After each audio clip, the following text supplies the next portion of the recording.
Comment investir 100 € en crypto-monnaie? C'est la question à laquelle je vais répondre dans cette vidéo. Peut-être que tu es totalement débutant et tu as 100 € à placer, mais tu ne sais pas du tout comment t'y prendre, tant d'un point de vue technique qu'au niveau de la répartition. Tu ne sais pas quelle crypto-monnaie acheter. Donc je vais tout te montrer directement sur mon écran. J'ai essayé de faire la vidéo la plus claire et la plus concise possible. Mais juste avant, je t'invite à mettre un gros pouce sous cette vidéo pour me montrer simplement que ce genre de contenu te plaît.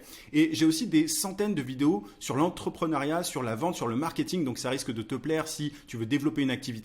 Et dernière chose, voilà, investir c'est bien, mais pour investir il faut des revenus et pour ça le mieux c'est de créer un business. Si tu es entrepreneur, indépendant, débutant ou avancé, j'ai ce que j'appelle des emails secrets. Tu as le lien d'inscription en description, tu peux aussi cliquer sur le i et en t'inscrivant c'est simple, tu vas recevoir chaque matin à 9 h un email dans lequel je partage avec toi un conseil, une astuce, une méthode pour trouver plus de clients.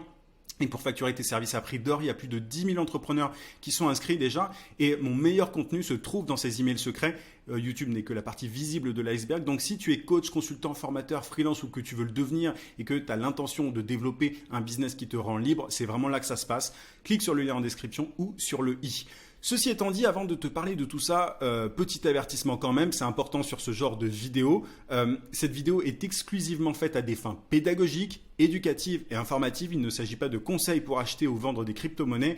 Sois bien conscient que l'investissement comporte des risques de perte. Il est important de faire tes propres recherches. Sois également certain d'avoir les connaissances et les ressources nécessaires avant d'investir. Investis uniquement le capital que tu es prêt à perdre.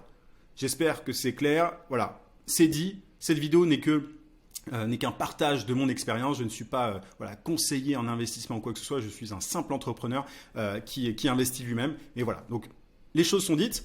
Maintenant que c'est dit, tour d'horizon des cryptos, parce que forcément, voilà, il y a beaucoup de cryptos. Avant d'investir, il faut faire un petit tour d'horizon. On va pas y passer 10 ans, mais le meilleur site pour avoir un aperçu des cryptos, c'est CoinMarketCap.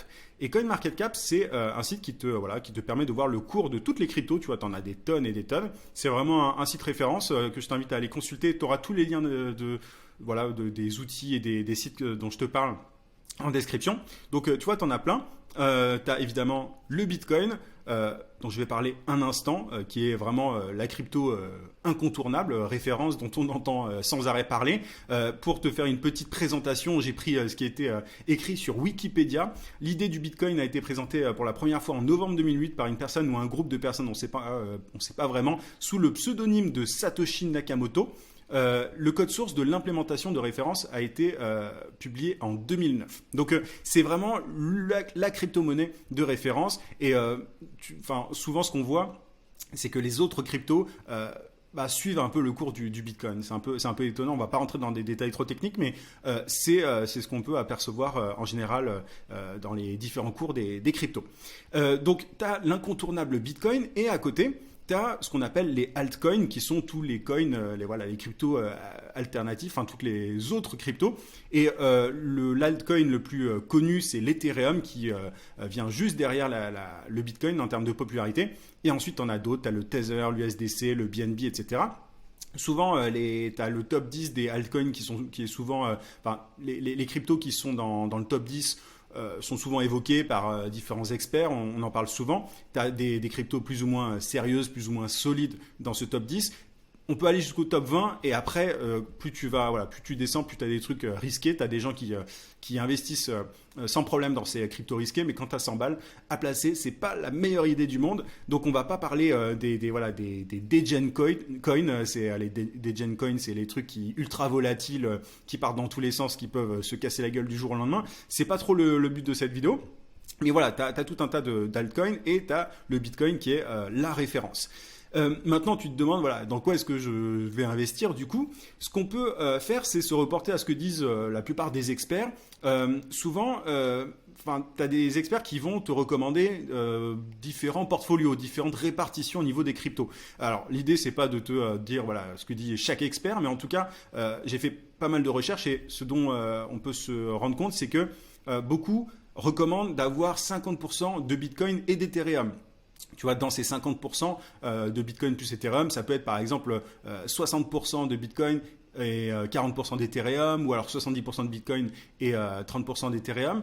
Ensuite, il y a pas mal d'experts qui disent qu'il faut avoir 40% de altcoin du top 10 et ensuite 10% de crypto plus risqués. Donc ça, c'est une idée de portfolio parce que tu le sais, il faut diversifier souvent. C'est voilà, toujours en investissement, il faut diversifier ses investissements pour diluer le risque. Donc tu vois, notamment, on est en train de parler d'investissement en crypto là, mais t'as pas que les cryptos, par exemple, investir que dans les cryptos, c'est pas la meilleure idée. T'as aussi la bourse et tu peux aussi diluer en investissant dans l'immobilier, etc. Donc il y a tout un tas de sujets, mais là on parle de crypto. Donc ça c'est un exemple de portfolio assez classique qui est recommandé par certains experts. Mais on va parler quand même principalement du Bitcoin dans cette vidéo et on va voir pourquoi le Bitcoin est l'investissement le plus pertinent quand on a 100 € à investir. Alors attention quand même, il est forcément impossible de savoir si le Bitcoin va retrouver la même valeur qu'en 2021. Au moment où je fais la vidéo, voilà, la valeur du Bitcoin n'est pas dingue. Et il faut savoir que le cours du Bitcoin, c'est de la pure spéculation. Ça ne repose pas sur grand-chose, pour le moment en tout cas. Et ça signifie que tout dépend des sentiments du marché. Le cours du Bitcoin dépend des sentiments du marché, rien d'autre. Donc tu vois, il y a pas mal de gens qui dénigrent le Bitcoin en disant que ça repose sur rien, etc. C'est de la pure spéculation. Et en soi, c'est vrai. Ça changera peut-être à l'avenir, mais en soi, voilà, c'est de la pure spéculation et le cours dépend uniquement des sentiments du marché. Donc, il faut savoir quand même un truc, c'est qu'en 2018, le Bitcoin a vu sa valeur chuter de 83%, mais il a ensuite battu des records en 2020 et 2021. Tu peux le voir, tu vois, sur le cours du Bitcoin sur CoinMarketCap. Tu vois, il s'est cassé la gueule. C'était en 2018. Et donc, alors 2018, tu vois, il s'est cassé la gueule. Et après, ça a explosé. Enfin, tu vois, on a des valeurs qui sont absolument énormes juste là. Donc, voilà. On peut se dire, même si le Bitcoin est très bas, c'est pas impossible qu'il remonte par la suite. Et un autre indice qui peut donner un peu d'espoir dans le Bitcoin, enfin un peu beaucoup, c'est que le plus grand gestionnaire d'actifs au monde, BlackRock, a décidé de proposer des services de trading et de garde de Bitcoin via un partenariat avec Coinbase, qui est, on va en parler, une plateforme sur laquelle tu peux acheter des cryptos. Donc c'est un énorme partenariat et tu vois, en termes d'adoption, quand tu as ce genre d'entité qui investissent dans les cryptos et notamment dans le Bitcoin, ça laisse quand même présager du bon. Donc la source c'est CoinTribune. Et tu as des boîtes aussi comme Visa ou Mastercard qui ont adopté le Bitcoin. Tu as Visa qui propose notamment des cartes qui permettent de convertir ces Bitcoins en fiat, donc en monnaie en euros par exemple. Et un autre truc à savoir, la plupart des cours des cryptos suivent celui du Bitcoin. Donc ça signifie que le Bitcoin c'est vraiment la crypto de référence. C'est la crypto dans laquelle il vaut mieux investir quand tu as un peu d'argent. Enfin, c'est vraiment, voilà, c'est la valeur la plus sûre, entre guillemets, je mets énormément de guillemets quand je dis sûre, mais dans le domaine des cryptos. Donc, pour toutes ces raisons, on peut être optimiste par rapport au Bitcoin, et c'est la raison pour laquelle, pour moi, si tu as 100 €, c'est là-dedans qu'il faut investir. Tu peux t'amuser, si tu le veux, à investir en Bitcoin et en Ethereum, mais voilà, vu que c'est une somme qui est quand même assez modeste, 100 €, le mieux, c'est quand même d'investir dans le Bitcoin. Donc, voilà, finalement, le Bitcoin, c'est un pari sur l'avenir des cryptos de manière générale, mais voilà, moi personnellement, je pense que c'est quelque chose sur lequel on peut miser. Il n'y a aucune raison qu'on utilise voilà, des fiat ad vitam aeternam. Je crois beaucoup dans les différentes technologies qui utilisent la crypto-monnaie. Donc je pense qu'au fur et à mesure du temps, on va s'en rendre compte. Donc c'est un pari, tout ça est un pari, tout ça. Voilà, il y a des risques encore une fois. Mais s'il y a une crypto sur laquelle il faut que tu investisses, si tu as 100 €, encore une fois, c'est mon avis et c'est en aucun cas un conseil, mais je dirais que c'est quand même le Bitcoin. Donc maintenant, on va voir les plateformes pour acheter des cryptos et en particulier du Bitcoin, vu que c'est voilà, la crypto la plus pertinente. Il y a une plateforme grand public qui s'appelle Coinbase. Sur cette plateforme, les frais sont plus élevés, mais tu as la possibilité de faire des achats plus petits. Donc ça, c'est l'avantage. Tu en as une autre qui s'appelle Binance. Alors, Coinbase, ça ressemble à ça. Hop, je me suis planté. À ça. Donc voilà, c'est une plateforme toute simple. Enfin, tu vois, c'est extrêmement. Il y a une interface extrêmement simple à comprendre. C'est vraiment très intuitif. Et sinon, tu as Binance, qui est une plateforme un peu plus avancée. Les frais sur Binance sont plus faibles, mais il est nécessaire de faire des achats plus importants sur la plateforme. Donc en fait, à toi de voir ce que tu préfères comme plateforme. Si tu veux un truc vraiment simple, va sur Coinbase. Je vais te montrer comment acheter des cryptos sur Coinbase après. Mais il faut savoir que tu as des frais un peu plus élevés. Mais voilà, c'est important. L'impact des frais, il est important quand tu investis de grosses sommes. Quand c'est une petite somme, c'est pas très grave. Et si tu veux aussi comparer les différents frais et tout, alors là, je te donne pas de chiffres précis sur les frais sur Coinbase et Binance parce que ça peut changer à l'avenir. Mais du coup, tu vois, tu peux aller regarder les comparatifs. Il y a plein de comparatifs des sites qui font la comparaison entre Binance et Coinbase. Donc, tu vois, le nombre de cryptos sur Binance, le nombre de cryptos sur Coinbase, etc. Les fees, donc les frais, etc. Donc, tu peux regarder ça. Tu as tout un tas de sites qui recensent le tout. Mais voilà, donc il faut savoir que ce sont les deux grandes plateformes de référence. Il y en a d'autres évidemment. Mais je fais simple pour voilà, je vais droit au but pour que tu puisses comprendre les choses assez facilement. Et du coup, on va passer à l'action sur Binance pour acheter des cryptos. C'est assez simple. Alors, c'est assez simple. Il faut que tu te crées un compte, évidemment, que tu remplisses les différentes. L'idée de la vidéo, c'est pas de te montrer comment créer un compte sur Binance, mais il faut que tu montres ton identité, etc. Enfin, il y a pas mal de trucs à uploader. C'est pas très compliqué, hein. Franchement, en une demi-heure, c'est fait, il me semble. Si je me rappelle bien, ça fait un petit temps que je l'ai fait, mais c'est pas très compliqué. Il vérifie ton identité, etc. Et une fois que tu as ton compte, je t'invite quand même à le sécuriser. Tu vas utiliser une application d'authentification pour ce genre de site. Moi, c'est ce que je fais. Et ensuite, tu as juste à aller dans acheter des cryptos. Et alors, soit tu fais un dépôt bancaire pour ensuite échanger tes euros en Bitcoin notamment, ou alors tu achètes directement par carte de crédit. Donc là, je clique sur carte de crédit. Tu vois, par exemple, si tu as acheté 100 balles, enfin pour 100 euros de crypto, tu mets 100 euros Bitcoin. Donc là, c'est pas un achat récurrent. Donc tu mets continuer. Donc là, il te dit combien ça fait de Bitcoin. Tu fais continuer et après, voilà, tu ajoutes ta nouvelle carte et tu suis les instructions. Donc, tu vois, c'est assez simple. Tu as une façon un peu plus complexe. Enfin, tu fais un dépôt bancaire. Ensuite, donc tu fais ton dépôt. Ensuite, tu vas dans Trader, dans Binance Convert et ensuite, tu échanges tes euros contre des bitcoins. Donc, tu peux t'y prendre comme ça. Donc, voilà, tu vois, tu mets le max qu'il y a sur ton compte une fois que tu as placé tes 100 euros et ensuite, tu convertis en bitcoin. Donc, tu as les bitcoins ensuite qui vont être sur ton compte Binance. Je te montrerai quoi faire de ça par la suite pour sécuriser tes cryptos. Mais voilà comment ça marche sur Binance. Tu vois, c'est pas très, très compliqué. Le plus simple, c'est par carte de crédit. Regarde bien à chaque fois les frais mis en avant. Ils t'expliquent bien ce qui va être prélevé sur tes 100 balles, etc., aux différentes étapes.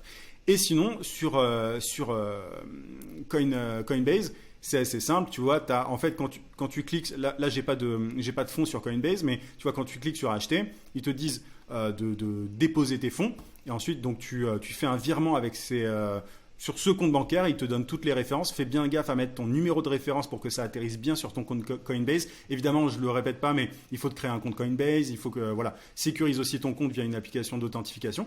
Donc ensuite, ils sont en Estonie, tu vois. Donc il s'agit de faire le virement. Tu vas avoir une notification.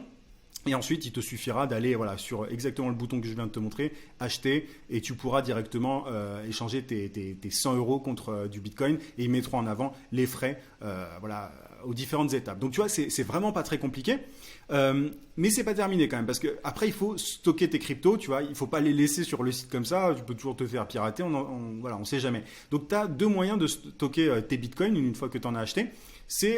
Tu peux soit utiliser un cold wallet, soit un hot wallet. Un cold wallet, c'est un appareil physique sur lequel tu peux stocker tes crypto-monnaies. C'est ce qu'il y a de plus sûr. Tu as des sociétés comme Trezor ou Ledger qui existent. Alors, je vais couper ça. Hop. Tu as des sociétés comme Trezor qui est là.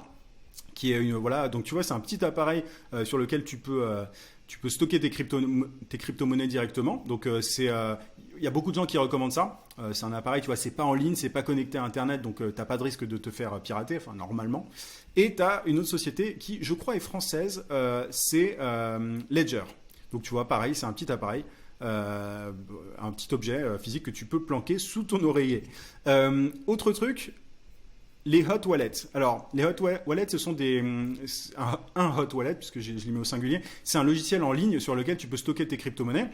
C'est moins sûr en théorie, en principe, qu'un cold wallet, parce que tu peux toujours, tu vois, théoriquement te faire hacker ton hot wallet. Bon, c'est quand même très pratique, hein, on va pas se mentir. Et tu as Coinbase qui a un wallet, donc tu as le Coinbase wallet qui est juste là. Donc tu vois, une fois que tu as acheté tes cryptos, tu peux, donc il faut télécharger le wallet, etc. Et l'idée, c'est Coinbase, ce sera peut-être l'objet d'une future vidéo, mais quand tu achètes des cryptos, que ce soit sur Binance ou sur Coinbase, tu as une clé pour envoyer tes cryptos sur un wallet. Donc, il faut bien faire gaffe, il faut envoyer la clé, je ne me rappelle plus comment ça s'appelle exactement, mais la clé pour envoyer tes cryptos, par exemple, depuis Coinbase et les recevoir sur Coinbase Wallet. En gros, tu copies le code de réception, la clé de réception de ton Coinbase Wallet, tu la rentres sur Coinbase et tu peux faire le transfert de Coinbase au Coinbase Wallet. Et pareil pour Binance, tu peux tout à fait, il me semble, tu peux transférer des cryptos de Binance à Coinbase Wallet. Le Coinbase Wallet, c'est pas juste pour les achats qui sont faits sur Coinbase, c'est juste un hot wallet qui est utilisable de manière générale pour toutes les cryptos, enfin pas pour toutes, mais pour un certain nombre de cryptos. Donc tu as Coinbase Wallet, tu as Exodus que moi j'aime beaucoup, que j'ai pas mal utilisé, donc qui est un hot wallet, donc c'est un logiciel, tu peux pareil mettre tes cryptos, tu achètes sur Coinbase, ensuite tu prends ta clé sur Exodus pour recevoir les cryptos, le Bitcoin, ensuite tu rentres ça sur Coinbase si tu as acheté sur Coinbase et derrière tu as un petit temps de latence avant de recevoir tes cryptos. En général ça fait un peu flipper au départ, mais voilà, quand on suit bien les instructions, il n'y a pas de problème, il faut vraiment copier la clé pour recevoir les cryptos et non pas pour envoyer des cryptos, enfin il faut faire gaffe à ça, je ferai peut-être une vidéo plus tard là-dessus. Et pour le Bitcoin, tu as un wallet, enfin spécifiquement pour le Bitcoin, tu as un wallet qui s'appelle Electrum qui existe. Maintenant, il y a une autre solution qui consiste à gagner des intérêts sur tes cryptos. Tu peux stocker tes cryptos et gagner des intérêts dessus. Tu as un site comme Nexo qui permet de faire ça, c'est-à-dire que Nexo te permet tu vois, par exemple, de placer tes bitcoins et d'avoir des intérêts sur tes bitcoins. Et il y en a un autre qui s'appelle YouHodler, sur lequel moi je suis. J'ai fait pas mal de recherches sur les différents sites de ce genre pour gagner des intérêts sur ces cryptos. Et alors là, les intérêts, ils sont affichés là. Tu vois, sur le Bitcoin, tu as 3% en ce moment. C'était plus dernièrement, mais ils ont un peu baissé à cause de la valeur, le cours actuel.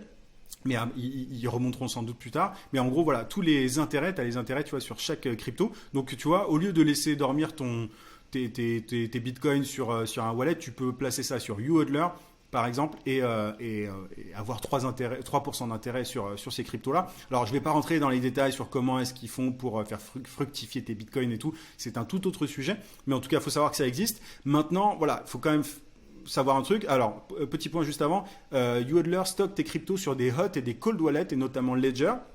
Donc c'est bon à savoir, donc tu vois, eux-mêmes ils les stockent, il y a quand même du hot wallet dans tout ça, donc c'est pas 100% sûr, mais ils font un petit mix des deux.